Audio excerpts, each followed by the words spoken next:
On vous a prévenu, un match de préparation avec nos joueurs qui vont jouer toute la saison, ça n'a rien à voir avec ce qui s'est passé contre Birmingham ou Dinese, etc.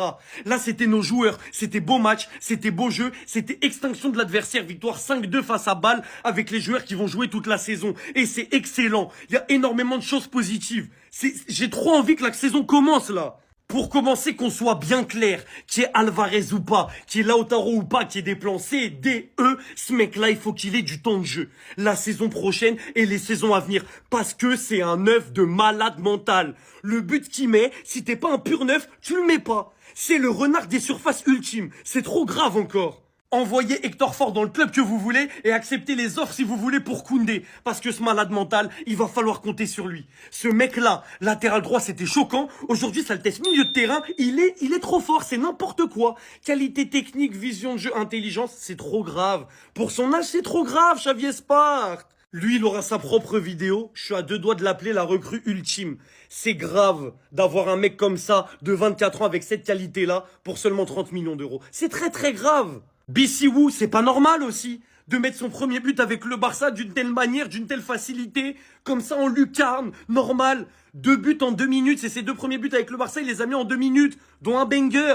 C'est qui lui aussi, il sort d'où? Évidemment aussi nos cadres qui ont régalé. Olmo passeur décisif, Fermin qui fait un gros match, Rafinha passeur décisif, Lamine Yamal champion du monde qui revient, qui fait but, passe décisif, voilà sans forcer, très tranquillement. Koubarsi qui a été serein derrière quand il est rentré. On a trop de satisfaction. Bref les amis, je sais pas vous, mais j'ai hâte que cette saison commence. Le match d'aujourd'hui m'a beaucoup trop hypé. J'ai trop aimé le jeu, j'ai trop aimé l'engagement, j'ai trop aimé les individualités. Même défensivement, tu prends un but sur un penalty qui est inexistant, s'il y a la VAR, il est refusé, et un but sur un espèce de coup de flipper qui revient dans les pieds, tu te prends une grosse frappe, mais défensivement, c'était très solide. Offensivement, c'était excellent.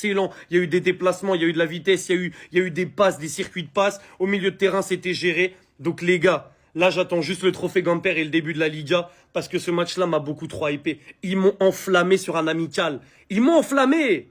Je n'ai pas besoin d'en voir plus. Le Barça va regagner la Liga. Le Barça va re-être champion d'Espagne. J'ai pas besoin d'en voir plus. Flick a trop de joueurs. Flick a trop de flèches à son arc. Beaucoup trop. Le problème du Barça, c'était que cette équipe concédait trop de buts. Mais le niveau de la Liga est tellement faible. Et la saison dernière, on a tellement été au-dessus du championnat, malgré tous les absents, que maintenant, avec autant de joueurs et des joueurs de qualité, je ne vois pas comment on va pas gagner le championnat. Quand tu vois dans ce match qu'il manquait Pedri, qu'il manquait Rodri, que Yamal n'était même pas titulaire, tu vois déjà des combinaisons entre Fermin, entre Adeyemi. Tu vois un Fermin qui croque un peu trop. Imaginez si c'est Olmo à sa place. Imaginez si c'est Yamal titulaire. Il n'y a même pas Cancelo. Xavier Sport, c'est un petit bambin, il fait un match de porc. Moi je vous le dis, la Liga elle est déjà dans la poche. Bissiou il rentre doublé. C'est quoi ça? En tout cas, bon courage à Madrid. C'est bien de critiquer le mercato, mais il faudra répondre sur le terrain. C'est deux choses différentes. Vous, là, en ce moment, depuis 2 ans, vous avez la bouche qu'en été. C'est qu'en été ou en début de saison que vous avez la bouche. Quand on se retrouve sur le terrain, Papi Pérez et mon coach, ils font n'importe quoi. Mbappé, il a détruit mon club. Rendez-vous en Espagne, Madrid. Mais Starfallah, ce qu'on va faire à des latérales l'année prochaine. Mais vous n'êtes pas prêts. Ma propre équipe m'effraie. Parce que Lamine Yamal ne sera plus le seul danger désormais sur un couloir. Oui, le danger, il vient d'absolument partout. C'est effrayant. C'est-à-dire que tu avais un Yamal au repos. Tu as un Adeyemi qui a gratté son buzz sur le couloir droit et ça a amusé. De l'autre côté, tu avais à la fois un Rafinha et un Gordon. Yamal, il est rentré. On a vu Adeyemi sur le couloir gauche. La puissance offensive du couloir. Mais priez pour qu'on n'ait pas de numéro 9. Parce que juste avec le petit Abdelkarim, ce qu'on va proposer l'année prochaine, oh là là. Alors imaginez-vous avec un vrai numéro 9. Gordon, il s'est amusé à gauche. Adeyemi, il s'est amusé à droite. Yamal, il est encore au repos, il est encore à 0%. Totalement effrayant.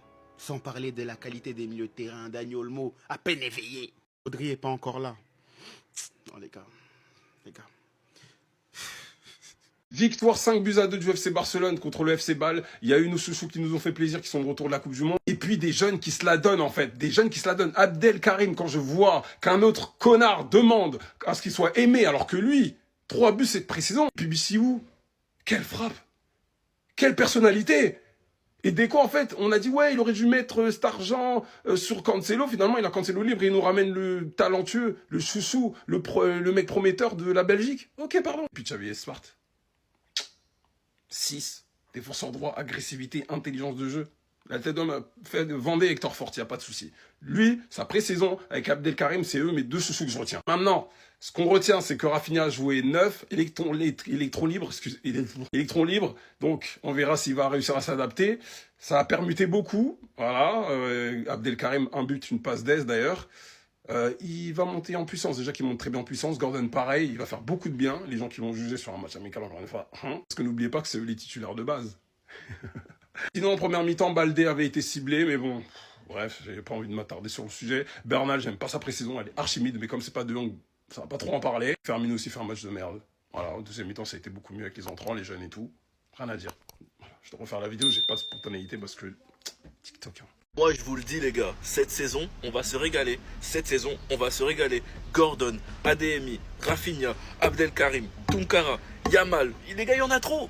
Il y en a trop. BCU, Olmo, Fermin, il y en a beaucoup trop. J'étais fatigué d'un Barça qui dépendait uniquement de Lamine Yamal dans les gros matchs. Mais avec autant de joueurs, je pense que le danger peut venir de partout. Vous savez, dans le foot, les gars, faut prendre en exemple les meilleures équipes.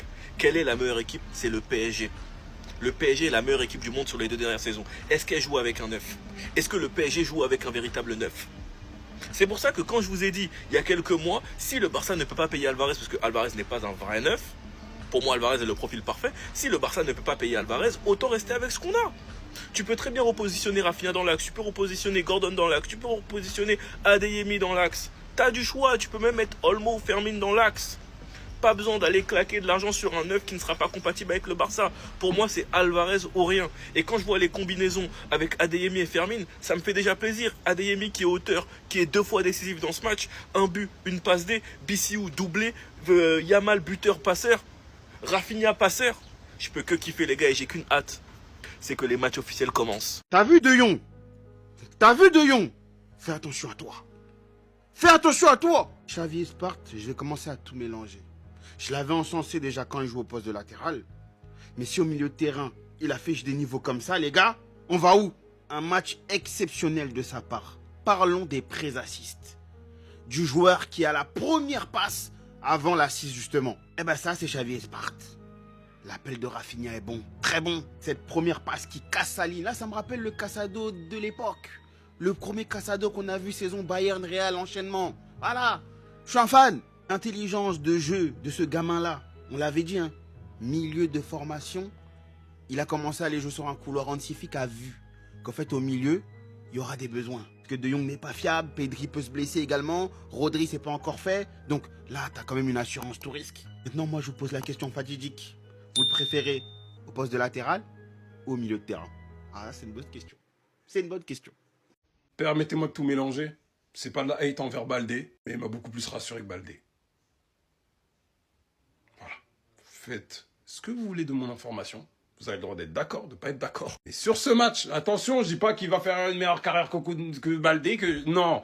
Je juste dis que là, quand je vois cette impression-là sur ce match, il m'a plus rassuré que Baldé. Plus, beaucoup plus. Non, tu vas avoir tes minutes, parce que Baldé, là, on dirait... En fait, lui, il s'en fout. Il est pas convoqué avec l'Espagne depuis 2023, ou je ne sais quand, il joue pas l'Euro, il joue pas la Coupe du Monde, il s'en fout, genre, il s'en moque. Déjà, quand c'est Cancelo qui arrive, son coiffeur a fait comprendre directement qu'en fait, voilà, il souhaite le meilleur pour... bref, sur le fait qu'il va revenir. Donc, en gros, vu qu'il a republié, c'est qu'il va revenir. Baldé, non, ça te fait pas peur. Tu fais le mec dur, là, mais qui n'a pas peur. T'es un rigolo. Ah, mais ça m'énerve. Il y en a qui croient que je suis là quand je m'énerve sur un joueur, c'est que c'est pour vous faire chier. Non, c'est parce que j'apprécie Baldé à la base. Moi, ça me fait mal de voir Baldé stagner. T'es dans une équipe qui a gagné 2 fois la Liga de suite, t'as pas été convoqué une fois avec la sélection nationale. Et on va me faire croire que c'est normal.